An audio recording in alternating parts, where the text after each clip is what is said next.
नमस्ते बच्चों। आज हम हिंदी विषय के पद्य खंड के अंतर्गत राम लक्ष्मण परशुराम संवाद पाठ का अध्ययन करेंगे। महाकवि तुलसीदास जी द्वारा रचित महाकाव्य रामचरितमानस के बालकांड से लिया गया ये अंश है। सीता स्वयंवर में राम द्वारा शिव धनुष खंडित होने पर मुनि परशुराम जी अत्यंत क्रोधित होकर जनकपुरी मिथिला में सीता स्वयंवर में पहुंच जाते हैं। राम के विनय और मुनि विश्वामित्र जी के समझाने पर तथा राम की शक्ति परीक्षा के उपरांत उनका गुस्सा शांत हो जाता है। इस दौरान राम लक्ष्मण और मुनि परशुराम जी के बीच जो संवाद हुआ उस प्रसंग को इस अंश में प्रस्तुत किया है। परशुराम जी के क्रोध भरे वचनों का उत्तर लक्ष्मण जी भी अपने व्यंग्य भरे वचनों से देते हैं। परशुराम जी के क्रोध को देखकर श्री राम जी विनय पूर्वक उनके क्रोध को शांत करते हैं। आइए बच्चों, पाठ का आरंभ करने से पूर्व हम आपको परशुराम जी के बारे में कुछ जानकारी दें। भगवान परशुराम जी विष्णु भगवान के छठे अवतार माने जाते हैं। परशुराम का अर्थ क्या होता है? परशुराम जी का अर्थ होता है, ये दो शब्दों से बना है, परशु और राम। परशु का अर्थ होता है कुल्हाड़ी और परशु को धारण करने वाले श्री राम, यानी कुल्हाड़ी को परशु को धारण करने वाले राम, इसी को माना जाता है परशुराम। ये दिव्य परशु यानी कुल्हाड़ी इन्हें शिवजी से प्राप्त हुई थी। परशुराम जी शिवजी के परम भक्त माने जाते हैं। ये एक महान योद्धा और तपस्वी हैं, ब्राह्मण हैं। धरती पर अन्याय और अधर्म का नाश करने हेतु ही इनका अवतरण हुआ है। परशुराम जी ने अनेक योद्धाओं से युद्ध किया, सहस्त्रबाहु नामक राजा का वध किया। परशुराम जी भीष्म पितामह, द्रोणाचार्य और कर्ण के गुरु भी माने जाते हैं। बच्चों, परशुराम जी अत्यंत क्रोधित स्वभाव के माने जाते हैं। परशुराम जी के इसी क्रोध के दर्शन आपको इस पाठ में होंगे। तो आइए आरंभ करें ये पाठ। नाथ शंभु धनु भंज निहारा, होय केउ एक दास तुम्हारा। आये सु काह कहिय किन मोही, सुनि रिसाई बोले मुनि कोही। सेवकु सो जो करे सेवकाई, अरि करनी करी करिय लड़ाई।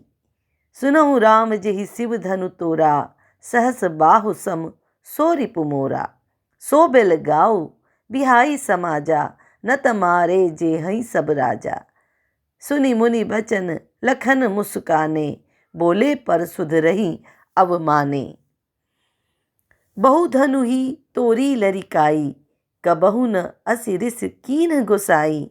यही धनु पर ममता के ही हेतु, सुनि रेसाई कह भृगुकुल केतु। रे नृप बालक काल बस, बोलत तो ही न संभार। धनु ही सम त्रिपुरारि धनु, विदित सकल संसार। परशुराम जी के क्रोध को देखकर श्री राम बोले, हे नाथ, शिव जी के धनुष को तोड़ने वाला आपका कोई दास ही होगा। उसके लिए क्या आज्ञा है, मुझसे क्यों नहीं कहते। राम के इन मीठे विनय भरे वचनों को सुनकर मुनि परशुराम क्रोधित होकर बोलते हैं कि सेवक तो वह होता है जो सेवा करे, शत्रु का काम करने वाले से तो लड़ाई ही करनी पड़ती है। हे राम सुनो, जिसने भी शिव जी का ये धनुष तोड़ा है वह सहस्र बाहु के समान मेरा परम शत्रु है। वह इस समाज से यानी इस सभा में एकत्रित सभी से अलग हो जाए, अन्यथा सभी एकत्रित राजा यहाँ पर मारे जाएंगे। परशुराम जी के इन क्रोध भरे वचनों को सुनकर लक्ष्मण जी मुस्कुराते हुए मुनि परशुराम जी का अपमान करते हुए बोलते हैं, बचपन में तो हमने बहुत से धनुष तोड़े हैं, किंतु आपने ऐसा क्रोध कभी नहीं किया। इसी धनुष पर आपकी ममता किस कारण से है? ये सुनकर भृगुवंश की ध्वजा स्वरूप परशुराम जी क्रोधित होकर कहने लगे, अरे राजा पुत्र, काल के वश में होने के कारण तुझे बोलने में कुछ होश नहीं है। सारे संसार में विख्यात शिव जी का ये धनुष अन्य साधारण धनुष के समान नहीं है। जिसे तुम साधारण धनुष समझ रहे हो, वो पूरे संसार को विदित है कि ये शिव जी का धनुष है। लखन कहा हंसी हमरे जाना, सुनहु देव सब धनुष समाना। का छति लाभ जून धनु तोरे, देखा राम नयन के भोरे। चुअत टूट रघुपति हु न दोसु, मुनि बिनु काज करिय कतरोसु। बोले चिते परसु की औरा, रेसठ सुनहि सुभाव न मोरा। बालक बोली बधो नहीं तोही, केवल मुनि जड़ जानहि मोही। बाल ब्रह्मचारी अति कोही, विश्व विदित क्षत्रिय कुल द्रोही। भुजबल भूमि भूप बिनु कीन्ही, विपुल बार मही देवह दीनी। सहस बाहु भुज छेद निहारा, परसु बिलोकु महीप कुमारा। मातु पितहि जनि सोच बस, करसी महीस किशोर। गर्भन के अर्भक दलन, परसु मोर अति घोर।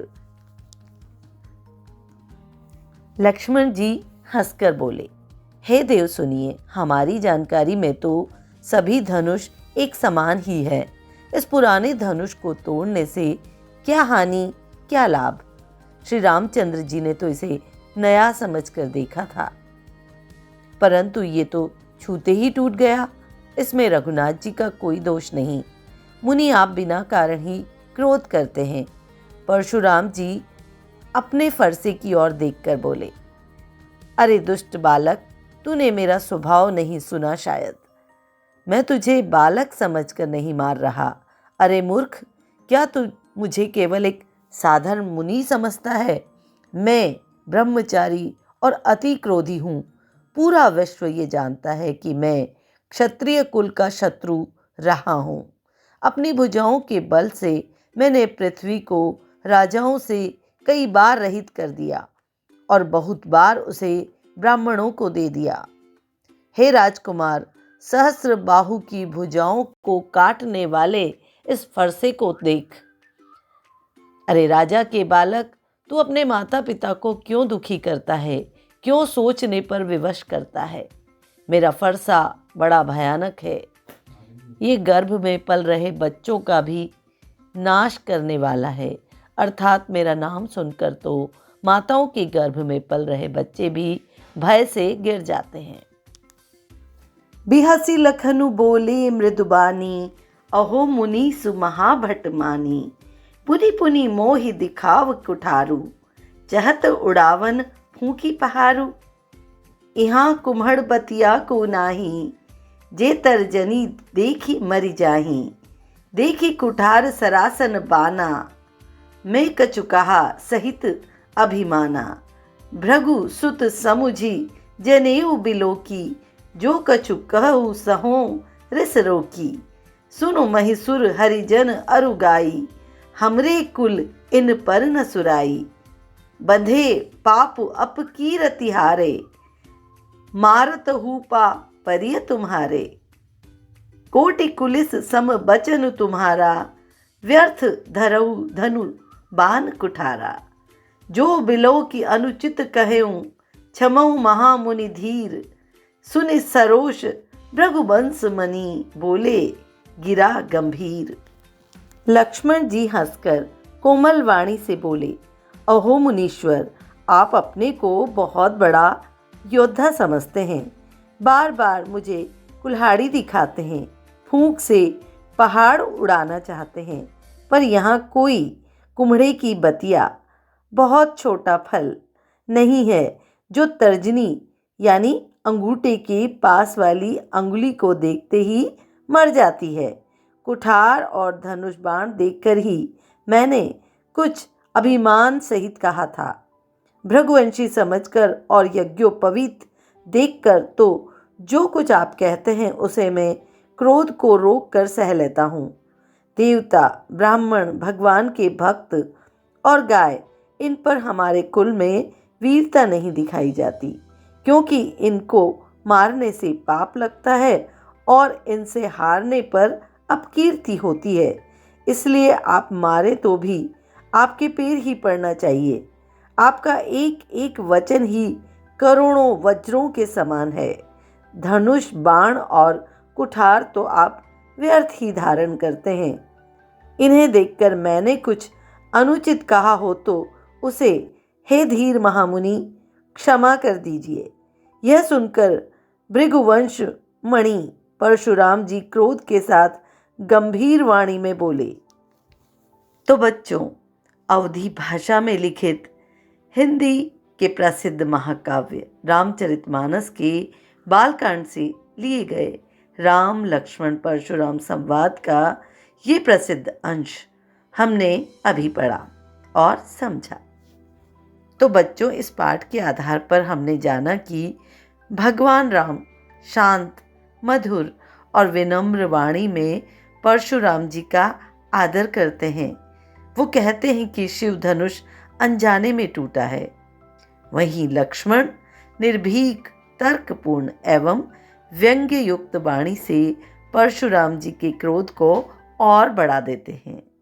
इस प्रकार राम और लक्ष्मण में विनय और वीरता का अपूर्व समन्वय और संतुलन दिखाई देता है। जहाँ राम विनयशील हैं, लक्ष्मण वीर और तर्कशील।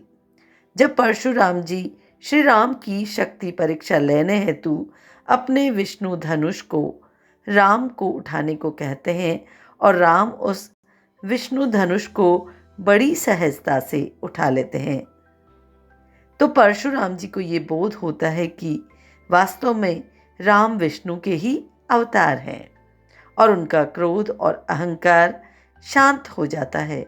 वे राम की महिमा को स्वीकार लेते हैं।